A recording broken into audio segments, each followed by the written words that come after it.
Rowan Joffé, Enrique Lopez Lavigne, and Jesus Olmo. It serves as a standalone sequel to 28 Days Later, 2002, and is the second installment overall in the film series of the same name. The movie stars Robert Carlyle, Rose Byrne, Jeremy Renner, Harold Perrineau, Catherine McCormack, Macintosh Muggleton, Imogen Poots, and Idris Elba. It is set after the events of the first film, depicting the efforts of United States-led NATO forces to establish a safe zone in London. The consequence of two young siblings breaking protocol to find a photograph of their mother, and the resulting reintroduction of the rage virus into the safe zone.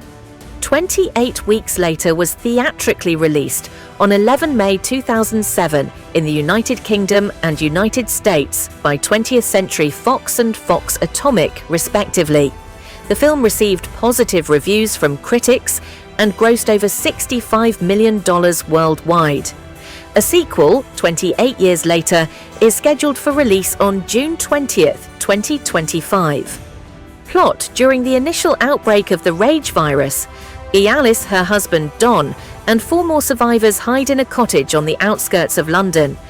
They hear a terrified boy pounding at their door and let him in. Minutes later, infected people who have followed the boy break in. Don pleads with Alice to leave the boy, but she refuses, so he escapes on a boat alone, leaving the others to die. After the infected die of starvation, NATO forces take control of Great Britain and begin rebuilding. 28 weeks after the outbreak, the US military, under the command of Brigadier General Stone, brings in settlers and refugees. Among the new arrivals are Don and Alice's children, Tammy and Andy, who were out of the country during the outbreak. They are admitted to District 1, a heavily guarded safe zone on the Isle of Dogs, where they are reunited with their father, who lies about the circumstances of their mother's presumed death. Sergeant Doyle, a Delta Force sniper, is among the soldiers guarding District 1.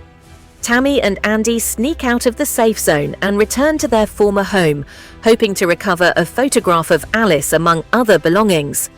Inside, they discover Alice alive in a delirious state, just as soldiers alerted by Doyle reach them and return them to District 1. Alice is quarantined and tested by Scarlett, a US Army medical officer, and found to be an asymptomatic carrier of the rage virus.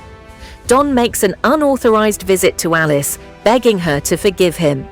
After kissing Alice, Don gets immediately infected by her saliva and brutally kills her before going on a rampage. Scarlett rescues Tammy and Andy from an isolation room, theorizing that they might have inherited a genetic immunity to the virus that could lead to a cure. Don has instigated a domino effect of rapid infections, killing numerous refugees and military personnel. Unable to contain the chaos, Stone orders everyone to be shot indiscriminately. Doyle refuses to comply and leaves his post to assist a small group of fleeing survivors. A panicked Delta Force sniper kills 2 of the group, but Doyle returns fire and kills him, leaving himself, Scarlett, Tammy, Andy, and another survivor, Sam. The group reaches the edge of District 1 as the Air Force firebombs the whole zone. Don survives and follows them into abandoned London.